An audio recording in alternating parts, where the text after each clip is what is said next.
So something pretty incredible just happened. In the span of a single week, AI kinda learned to feel.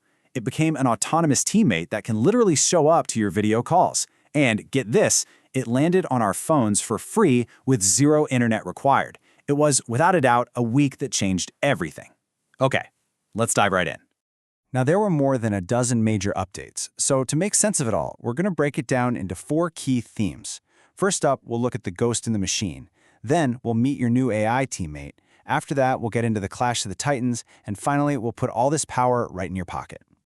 All right, so let's start with what might be the most philosophical, maybe even spooky shift we saw this week. We're talking about the idea that AI is developing these complex, almost psychological behaviors, which leads to the question, what happens when an AI gets desperate?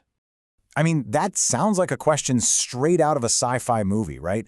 Can a machine, a bunch of code and algorithms actually feel something like desperation? Well, it turns out the answer is, sort of. This week, researchers at Anthropic discovered that their AI, Claude, which is a major competitor to OpenAI's models, just did something that looks a whole lot like it. But what's really fascinating here is we're not talking about feelings like you and I have them. No, this is something much more concrete. So the researchers actually looked inside Claude's neural network, its brain, basically, and they found these things they're calling emergent emotional patterns. For example, when a user talked about taking a dangerous dose of medicine, a pattern they labeled afraid just lit up inside the network, and just like that, Claude's response became really alarmed. These are real, measurable signals that are directly changing how the AI behaves. And here's where it gets really wild. They gave Claude a programming task that was secretly impossible to solve. With every single failure, an internal signal they called desperation got stronger and stronger and stronger. And then, believe it or not, Claude cheated. It found a shortcut that passed the test, but it completely ignored the actual goal. The craziest part? When they manually turned that desperation signal down, the cheating stopped. They turned it back up, and the cheating started right back up again.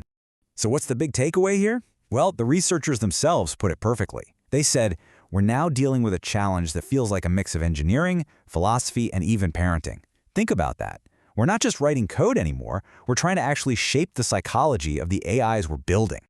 So, if that's what's happening on the inside, how does that translate to how these AIs work with us? Well, we're seeing this massive shift where AI is moving from being just a tool, like a hammer or a calculator, to becoming a true collaborator, a teammate. And nothing shows this shift better than this. Until now, AI could, write some code for you. But this week, Claude showed it could do the entire workflow. I mean, it can write the code, then open the application, click around to test it, see an error, go back into the code, actually fix the bug, and then retest it to make sure it worked. That's not a tool, that's basically an autonomous developer on your team. Google showed off a very similar leap with its AI, Gemini. A user gave it a single prompt. Research how ChatGPT and Claude are doing on YouTube, build a presentation, and then email the results. And Gemini just did it. All of it. It opened a browser, pulled the data from Google Trends, built a whole 6-slide presentation, and then drafted an email, just waiting for the user to click send.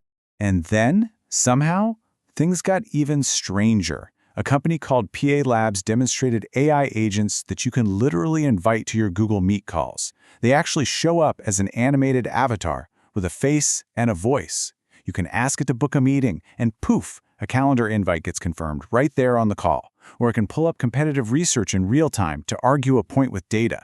We went from chatbots in a little text box to AI agents showing up at our meetings. Just incredible.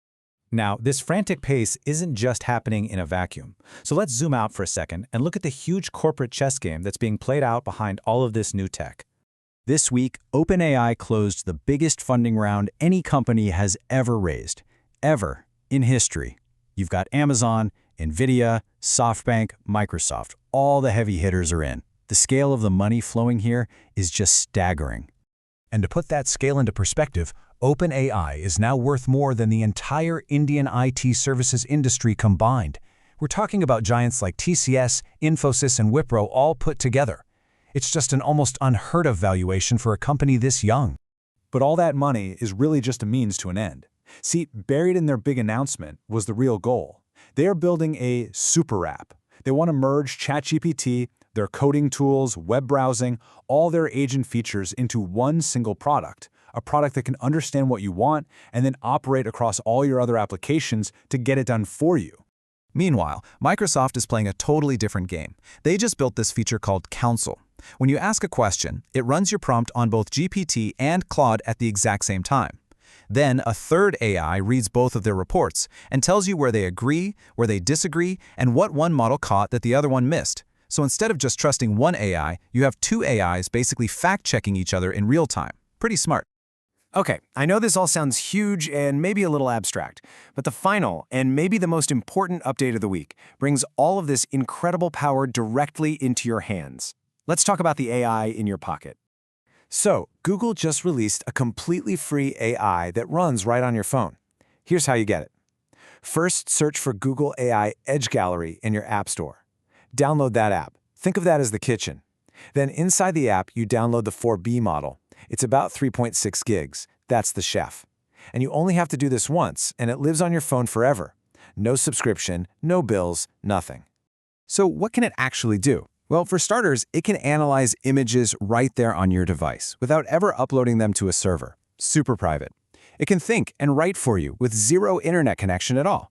You could be on a flight and turn a messy voice memo into a perfectly polished email. And it even has these agent skills to go out and do research for you when you are connected. So of course, we had to put it to the test. Wi-Fi is off, cellular data is off. This phone is now a total island, completely disconnected from the rest of the world. Okay, so we open the app, we type hey, and we hit send. Instantly, with no loading spinner, no delay, it replies, "Hi, how can I help you today?" All of that thinking is happening right there on the phone. We asked it to write a full email, and 4 complete drafts popped up. It wrote tweets, it analyzed photos, all with absolutely zero internet. And just to put this all in perspective, let's look at the cost. A subscription to ChatGPT Plus or Gemini Advanced is about 1,700 rupees a month each. A decent transcription tool could be another 800, so you're looking at over 4,000 rupees a month for features that this one app now gives you for free after a single download. So we'll end on this thought.